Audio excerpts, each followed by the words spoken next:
지난주에 요셉의 이야기 중에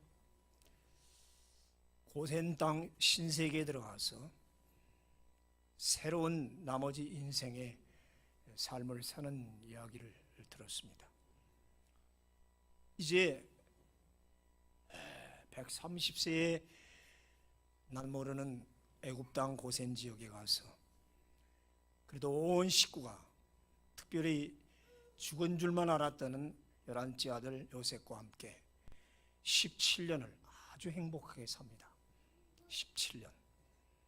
고난의 세월 그 130년의 마지막 17년은 정말 행복했던 야곱의 생애였죠.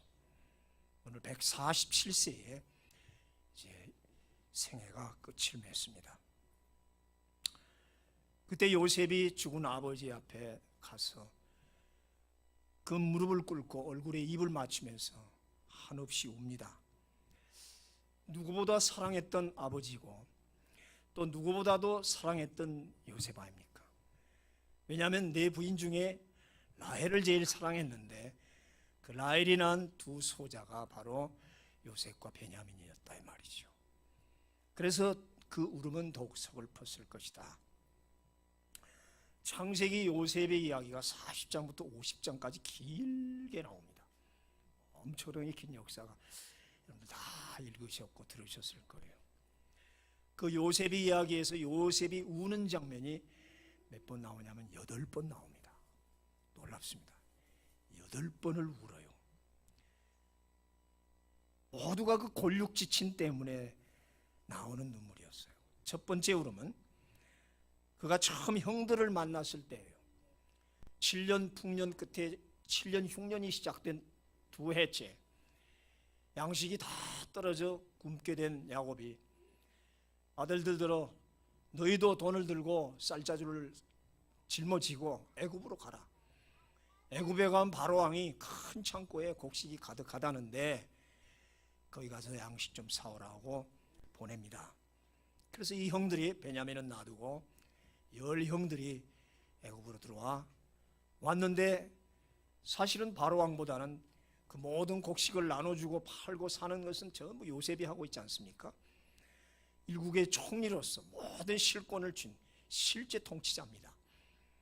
형들은 들어와서 이제 요셉 앞으로 왔는데 요셉이 깜짝 놀랐죠. 지금 몇 년 만에 봐요. 오랜만에 보거든요. 17살 때 팔려가가지고 13년의 종살이 옥살이 거치고 30살 때 총리에 오르잖아요. 그리고 또 7년, 그리고 또 흉년 2년, 9년 더하기 13년, 22년 만에 22년 만에 본 형들, 얼마나 충격이었습니까? 그러나 과거에 자기를 팔아먹었던 그 형들을 생각하면 이 원수 같은 놈들 아주 요절을 내고 말겠다는 생각이었겠지만 그것도 잠시고 도저히 견딜 수가 없어요. 뭐하러 왔느냐고 딱 잡아떼고 큰 소리로 신문을 하죠. 감히 얼굴을 못 들죠. 대국의 총리인데. 그리고 또 이미 20년 지나고 바로 왕복을 입었기 때문에 설마 요셉이라고 생상도 못하죠. 형들은 앞에서 굽실굽실하면서 양식 좀 팔라고.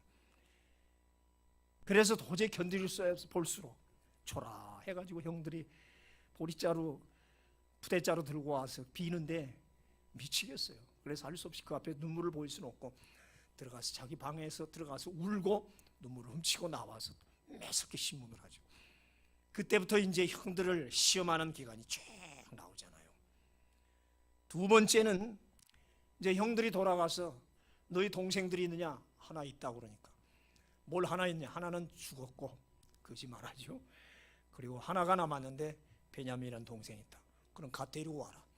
그 동생을 데리고 오면 내가 용서하리라. 너희들 간첩이지 막 뭐 별소리 다 하면서 막 시험을 하잖아요. 그리고 형들이 돌아가서 베냐민을 데리고 올 때 또 야곱이 얼마나 울어요. 내가 요셉도 잃었는데 이제 베냐민마저 이제 빼앗게 생기겠다고 막 울지요. 베냐민을 탁 왔는데 베냐민 그 동생 22년 만에 친동생을 보자 그만 눈물이 복받쳐 참을 수가 또 없어요. 16년 차입니다.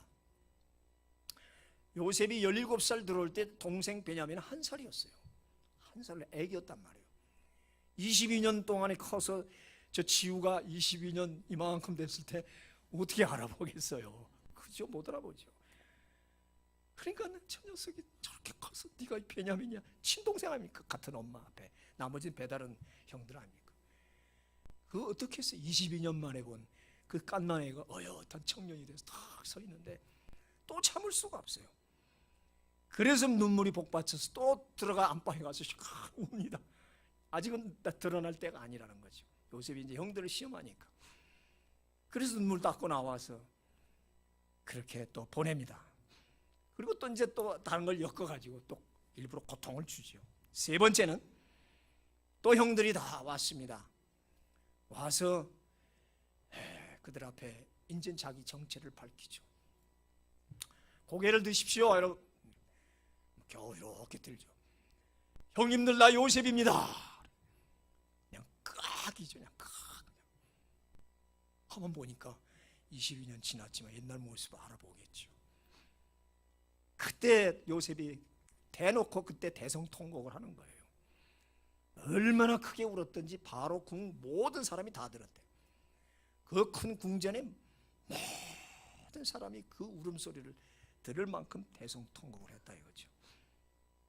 그리고 네 번째 우는 것은 베냐민을 오라 해놓고, 지난번엔 그냥 잠깐 보였지만 이번에는 껴안고, 그러니까 너 어릴 때부터 들었겠지요. 너의 형이 있었는데 짐승에 찢겨서 죽었단다. 그런 줄만 알고 컸는데 내가 죽은 줄 알았던 형이 요셉이라 대국의 총리라는 걸 보고, 그래 요셉과 베냐민이 또 껴안고 또 우는 거예요. 그게 네 번째예요. 그러면서 그때 형들하고 비로소 다 이제 회우하면서 그렇게 서럽게 울고 그렇습니다. 그 소식을 들은 바로 왕이 세누스레트라고 그랬죠. 세누스레트 3세. 이 소식을 듣고 얼마나 감동이 돼요. 야, 우리 요셉이 저런 가족이 있었고 저런 사연이 있었구나.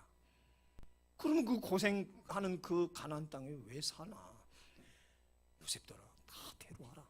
가족 다 데려와서 내가 큰 호강시켜 줄 테니까 너희 부모님 모시고 살아야지. 그래서 돌아가서 야곱과 가족들을 데려오도록 그렇게 보내지요. 그런 죽은 줄만 알았던 요셉이 살아서 아버지를 모셔오라는 소리를 듣고 야곱이 얼마나 또 놀랐겠어요. 세상에 22년 동안 생사불명이던 요셉이 살아있는데, 그냥 살아있는 게 아니라 애굽의 총리가 돼 있을 때는 소리 듣고 얼마나 기쁘고 눈물도 안 하고 설레고. 그래서 그 다음에 식구가 70명이었어요. 대충 계산이 돼요. 11명이 결혼해서 짝이 가지고 아이를 낳았으면 70명이 더 될 수도 있죠. 아들 70식구를 다 데리고 애굽으로 이민을 떠나는 거죠. 이주요. 그래서 이제 요셉이 그 올 때쯤에서 나가서 황금마차를 보냅니다.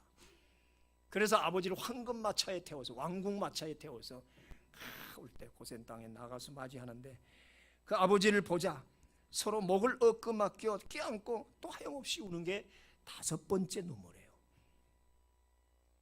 요셉 그렇게 울지 않았습니다. 한 번도 안 울고 질기게 이를 악물고 살았던 사람이에요. 근데 아버지 보면서 또 5번째 울음이 터졌어요. 참 울음 그칠 날이 없어요. 그래서 아버지를 모시고 이제 고센 땅에 잘 정착해서 지난 시간에 봤듯이 참 축복의 땅에서 돈과 곡식과 가축과 토지 문서 사람까지 다 요셉에게로 오는 그런 축복을 받지 않습니까? 그리고 6번째가 오늘 지금 50장 1절이에요. 147세 아버지가 죽습니다. 147년을 마감하는 삶. 역사로는 BC 1859년으로 나와요. 그때 요셉의 나이 56입니다. 많이 됐죠. 56의 아버지가 147세에 돌아가시잖아요. 그래 요셉은 아버지 얼굴에 입을 맞추며 또 우는 거지요. 참 행복했던 이민 생활 17년이지만 아버지가 좀 더 사셨으면 했는데 돌아가신단 말이에요. 효자 요셉과 그 아름다운 기름진 신세계는 결코 후회 없는 삶, 너무도 호강했던 황혼의 삶이었다 이 말이죠. 그러나 효자 요셉은 가정의 달입니다. 지금 이렇게 맞춰보는 겁니다. 효자 요셉은 아버지가 조금 더 사셨으면 좋겠다, 우리 다 그런 마음 아닙니까? 그래서 또 우는 거예요. 요새 같으면 147년 살았으면 호상이잖아요. 그런데 우리 자식 마음이 그렇지 않잖아요. 조금 더 사셨으면. 하여튼 요셉은 그래서 있는 힘을 다해 아버지의 장례를 치러 나갑니다. 먼저 궁중 의사들, 이제 궁중에서 그 사람 죽으면 시신을 처리하는 장의사, 몰티안이라고 그러는데, 몰티시안들을 동원해 가지고 야곱의 시신을 이제 방부 처리하는 얘기가 오늘 아버지의 몸을 향으로 처리하게 하며 그 향으로 처리하는 기간이 40일이 걸렸다 이렇게 나와요. 이 방부 처리한다는 임밤이란 말은 임밤이라고 영어로 미라 만드는 겁니다. 성경은 그렇게 미라라고 쓰질 않았어요. 우회적으로 향을 넣다 했는데, 물론 이때 넣는 이 향은 몰약과 침향, 알로에를 섞은 침향과 그 귀한 몰약을 넣어서 아무도 몰라요. 이집트 사람들만 아는 미라 제작법이에요. 미라를 만드는 거죠. 당시는 다 그래요. 평민 아니고서는 적어도 왕족이면은 미라를 다 만드는데 40일 동안 몰약과 침향을 막 쟁여 놓습니다. 그래서 썩지 않도록 하는 거죠. 여기 미라 제작법을 저도 자세히 이렇게 보고 있는데, 이런 말을 여러분 앞에 하면은 이따가 점심 맛이 없으니까 제가 생략하겠습니다. 언제 기회가 되면 바이블 스터디 때 한번 미라 제작법을 말씀드릴 거예요. 그렇게 해서 40일 동안 향을 채워가지고 시체를 방부하도록 딱 그렇게 보관하는 거예요. 그래서 그 리닌, 그 흰 세마포로 똘똘 말아가지고 큰 황금 상자에 넣어서 관을 만들고, 그 다음 또 큰 또 사람 모양 같아 해가지고 또 관을 만들고. 여러분들 이제 이집트 유물들, 카이로에 가신 분들, 우리나라도 뭐 어디서 했다는 소리 들어요. 꼭 가서 보세요. 어마어마합니다. 그 미라관이. 그 투탕카문의 그 묘 가면은 어마어마합니다.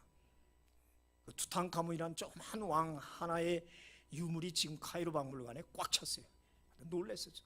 세상 이렇게 화려하고 모든 게 황금이고. 그러니 뭐 요셉 당시 애굽의 전성기였으니 그 얼마나 잘해놨겠어요. 그러니까 아버지를 왕이 죽은 것처럼 국장을 치르는 거예요. 그리고 왕이 하듯이 미라를 만드는 거예요.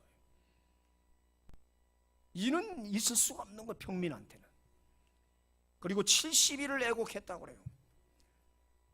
아니, 아무리 귀인이 죽었다고 70일을 애도기간, 이거는 국가적 애도기간. 가끔 그런 거 있잖아요. 우리 대통령이나 누구 가시면 국장을 치르고 길어야 한 사흘 어떻습니까? 내셔널 모닝 데이를 70일을 선포한 거예요. 그 70일 동안 완전히 방부해서 미라를 만들고 그렇게 울면서 70일을 보냈다. 이야, 이건 대단한 거죠.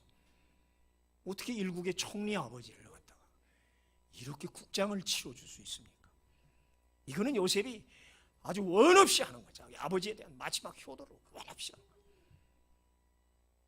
그때 요셉은 바로왕에게 자기의 부친의 소원이 고향 땅에 묻히기를 원한다고 했어요. 왕이시여, 제가 아버지를 모시고 이 시신을 아버지 고향 헤브론 땅에 하관하고 싶습니다. 그 소원을 들어달라고 하니까 뭐 세누스레트 3세는 뭐 안 들어줄 게 뭐 있어요. 오늘날 자기의 영광과 이 이집트가 이렇게 부흥강성한 건 오직 요셉의 덕인데 가라고, 얼마든지 가라고. 그래서 그 선영 땅에 묻히게 하기 위해서 이제 바로의 승낙을 받고 헤브론으로 떠나는 거예요. 상당히 먼 거리입니다. 열흘 내지 보름 걸릴 긴 길이에요. 그래서 많은 호상꾼들과 상여를 경호해 나가는 많은 사람들이 호상꾼이라고 그러죠. 그 운구 행렬이 보통이 아니에요. 어마어마한 행렬이죠.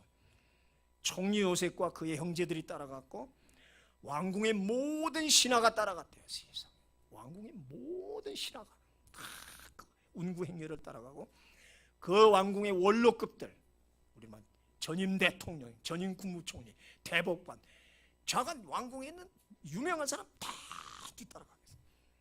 그리고 그 운구 행렬을 호위하는 병거, 전차부대가 있었고 기병까지 어마어마한 무리예요.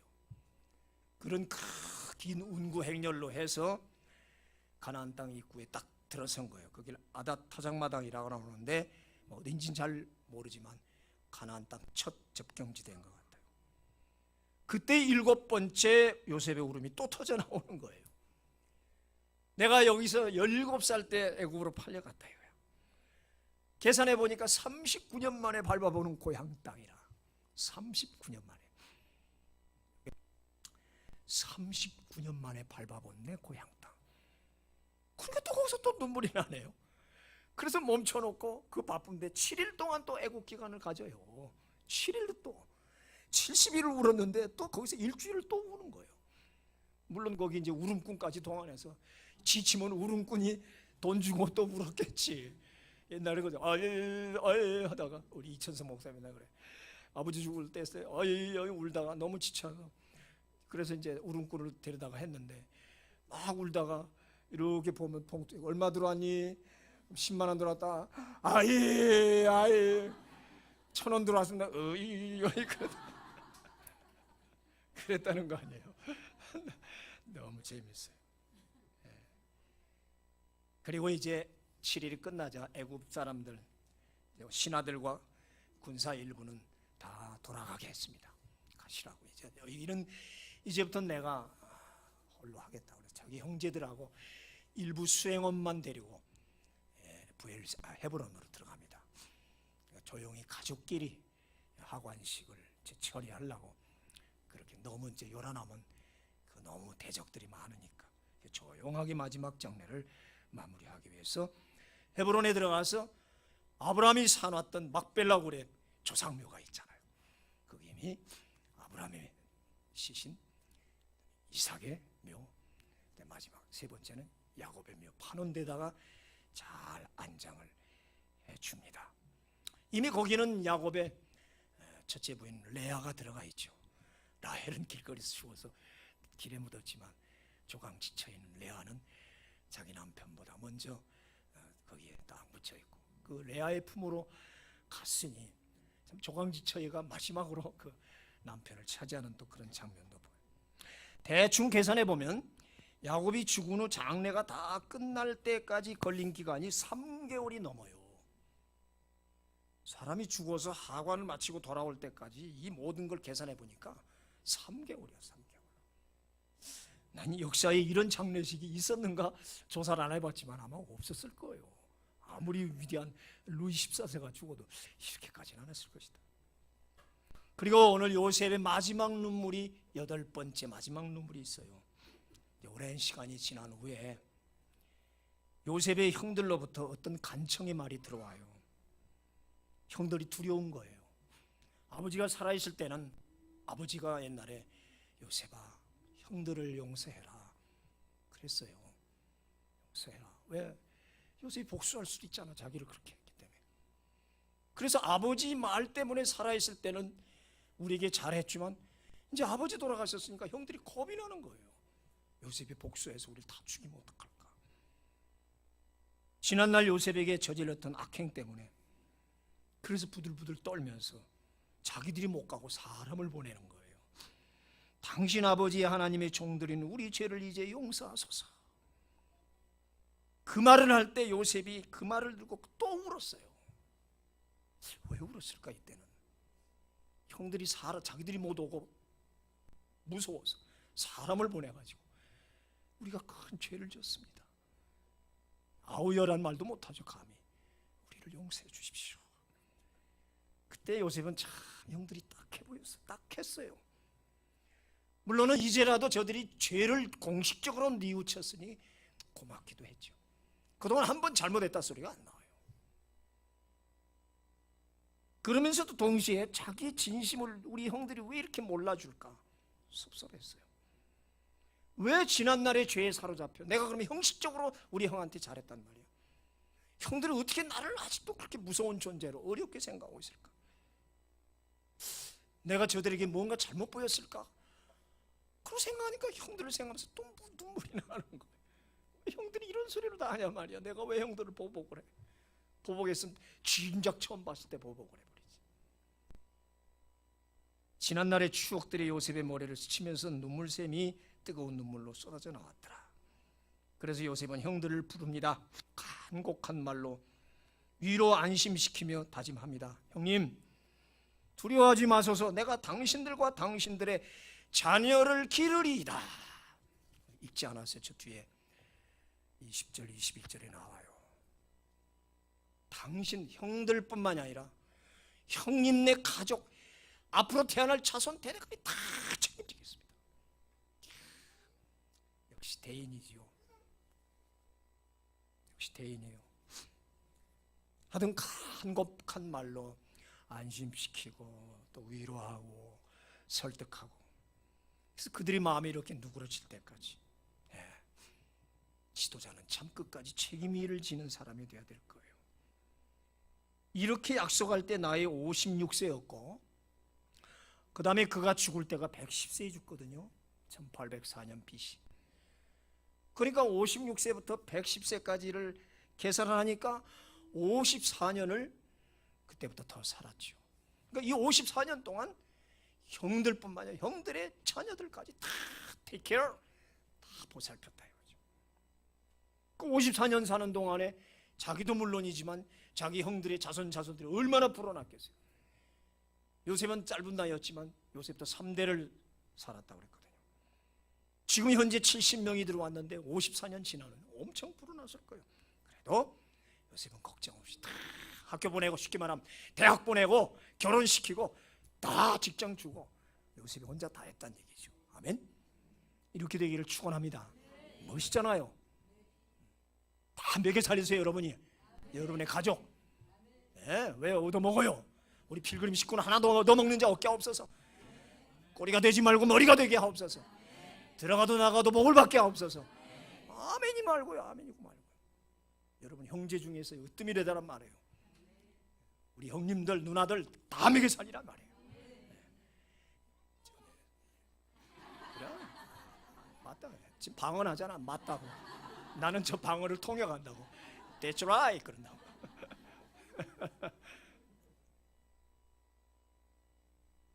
바로 왕의 고백대로 내가 요셉보다 높은 것은 이 보좌뿐이라 그랬어요. 세누스레트 3세는 다 맡겼어요. 그냥 보좌에 앉아있는 그것으로 자기는 그냥 낮잠 자는 거예요.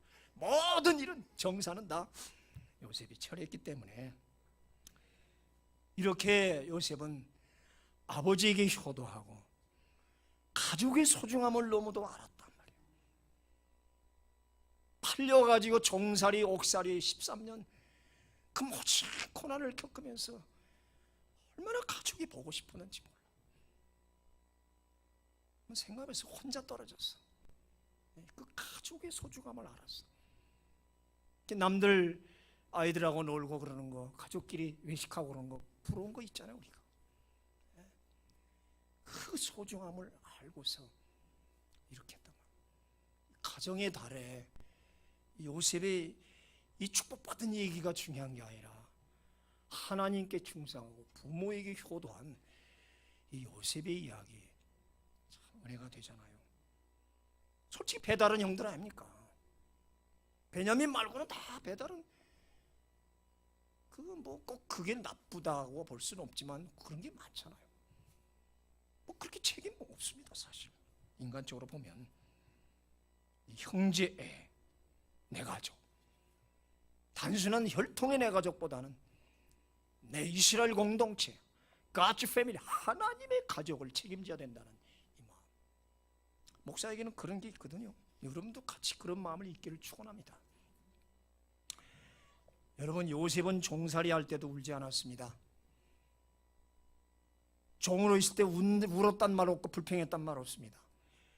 감옥에서 억울한 옥살이 할 때도 결코 울지 않았습니다. 없습니다. 성경 아무리 봐도 불평했다거나 뭐 하나님께 좀 원망했다거나 설글 벗어 울었다거나 없어요. 8번의 눈물 중에 아버지 때문에 운 것이 3번이고, 잘 제가 세어보니까 형님들 때문에 운 것이 5번이에요. 아버지 때문에 운 것은 반가워서 돌아가시니까 그냥 그 정도였어요. 나머지는 전부 형제들 때문에 울은 거예요. 여러분, 요셉은 의지가 강했던 사람입니다. 보통 강한 사람 아니에요. 너무 이성적이고 매사가 빈틈없는 지력가예요. 그에게 눈물이 있을 새가 없습니다. 다윗도 그랬다고요. 그렇게 용맹스러운 다윗 장군이었지만 하나님의 성전에 들어가면 덜썩 앉아서 그렇게 울어요. 그가 이렇게 눈물이 많은 것은 그의 속에 믿음이 있었다. 하나님을 믿는 믿음이 있었고 형제를 사랑하는 사랑이 있었기 때문에 소위 말하는 인간미 넘치는 진실한 사람이었다. 아버지에 대한 그리움과 죽음 앞에 우는 것은 당연하다겠지만 도대체 이 형들은 누구냐 이 말이죠. 그동안 형들 때문에 고생한 거 생각하면 당장 요절을 해도 시원치 않았겠지만 요셉은 역시 큰 사람이었다. 창세기 42장부터 50장에 이르는 이 긴 얘기 속에 우리는 얼마나 그가 하나님에 대한 절대적 신앙을 갖고 있으며 그리고 형제들에 대한 그리움에 사무쳐 있었던가를 생생히 보았다. 생생히 알고 있어요. 보고 싶은 가족. 요셉의 눈물에 담긴 사연은 읽는 우리 독자들이 더 잘 압니다. 그는 역시 용서의 사람, 사랑의 표본. 그가 뭐라고 그랬어요? 악을 선으로 갚은 사람이에요. 이 악 때문에 하나님은 그 악을 선으로 바꾸사 오늘같이 많은 백성의 생명을 구원하게 하려 하셨다. 모든 사건과 상황을 어떤 인간 편으로 돌리지 않고 하나님의 역사로 해석하는 사람이에요. 중요합니다. 자꾸 누구 탓, 환경 탓, 뭐 탓하지 마십시오. 하나님의 역사다. 우리는 너무 남의 핑계를 대요. 당신 때문에. 지역이 어떻고, 우리 필그림이 여기 지역이 꽉 맥혀서 누가 알기나 합니까? 사업장이 뭐가 어때서 뭐가 어땠고, 우리 참 말이 많아요. 한 번도 그렇게 하지 않았어요. 하나님이 하시는 거다. 그래서 그 유명한 고백이 45장에 나오잖아요. 형님들 걱정하지 마십시오. 나를 이리로 보내니는 당신들이 아니요 하나님이십니다. 사실은 형들이 팔아먹은 거 아니에요. 그런데 그렇게 해석하지 않았어요. 형들이 나를 팔아먹은 게 아니라 하나님이 나를 이리 보내셨습니다. 그러니까 그 배후에 깔려있는 돈 받고 은 40개 팔고 뭐 이런 복잡한 거는 전혀 요셉에게는 아무 쓸데없는 거예요. 상상도 생각도 안 해요. 하나님이 하셨다. 그리고 나 고난기간 잘 거친 후에 30살에 약관 30살에 대국 총리가 됐다. 그 한 사실로만 할렐루야 하고 있지. 와서 누가 뭐 어쩌고저쩌고 하지 마라 나 다 잊어버렸다. 그러게 되길 축원합니다. 이거를 끝까지 10년이 가도 20년 가도 질질 물고 늘어지면 이게 이제 자기 정신 이상이 오는 거예요. 과거를 잊어버립시다. 과거는 묻지 마세요. 네. 하나님이 나를 바로에게 아버지로 삼으시고, 어떻게 이런 말을 해요? 바로가 자기 보고 아버지라고 했다는 거죠. 그 온 집의 주로 삼으시며 애굽 온 땅의 통치자로 삼으셨나이다. 사실 세누스레트 2세 때 들어갔거든요.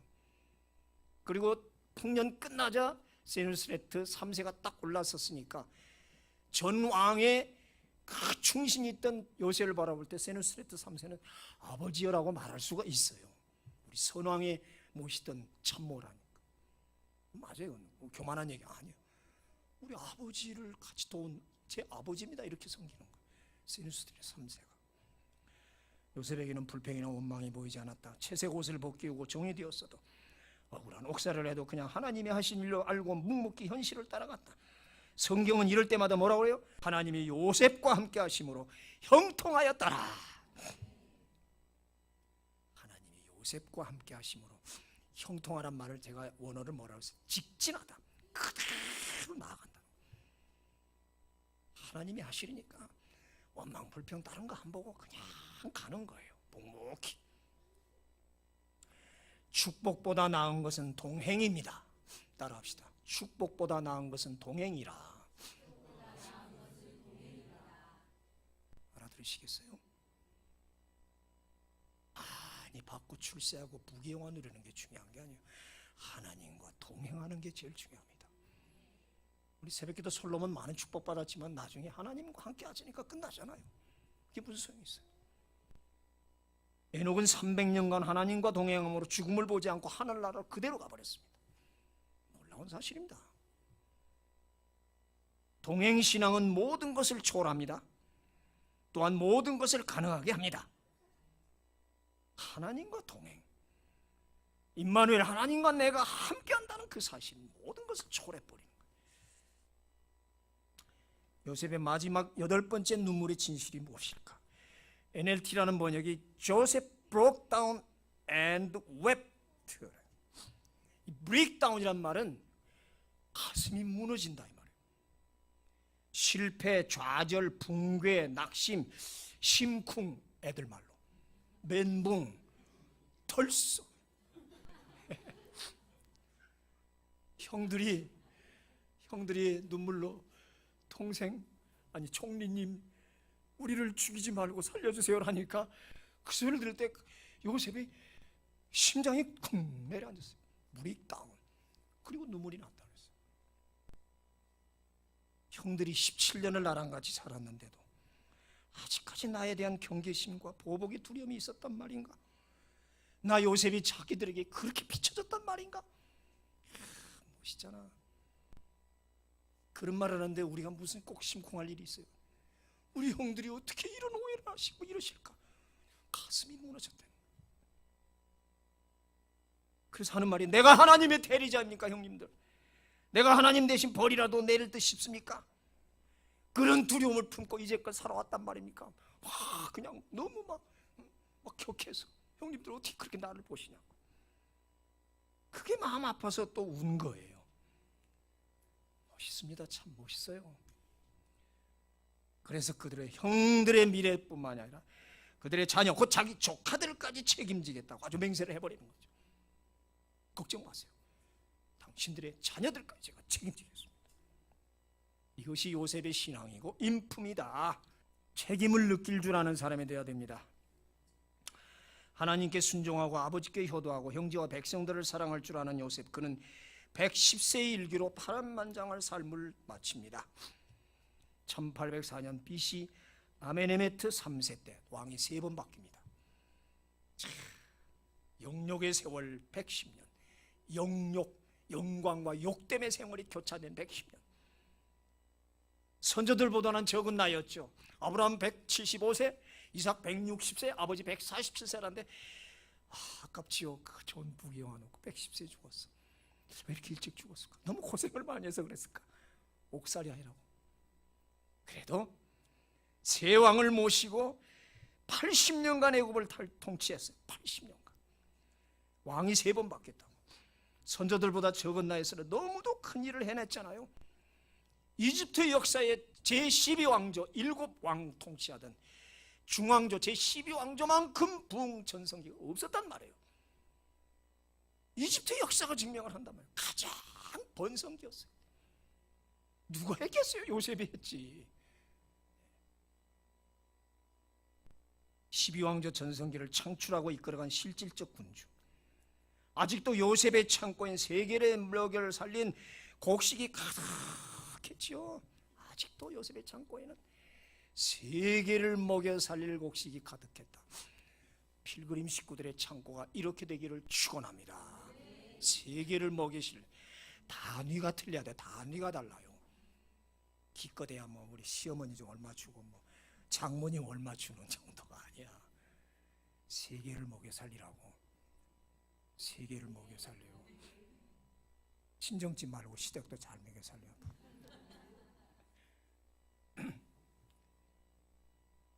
정말 하나님께 충성했잖아요. 부모에게 혀를 다니 효자였죠.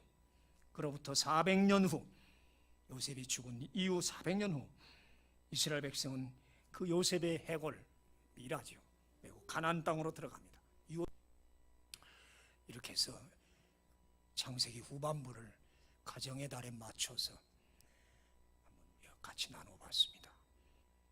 하나님 절대 신앙, 누구 원망하지 말고, 누구 누구의 책임전까지 말고 내 탓이다. 하나님이 나를 크게 쓰시려고 하신다. 그리고 효도, 가족의 소중함. 어려울 때 역시 가족이 최고입니다. 그렇죠? 뭐니 해도 내 가족이 최고야. 그 가족의 소중함을 간직하고 사시기를 축원합니다. 전능하신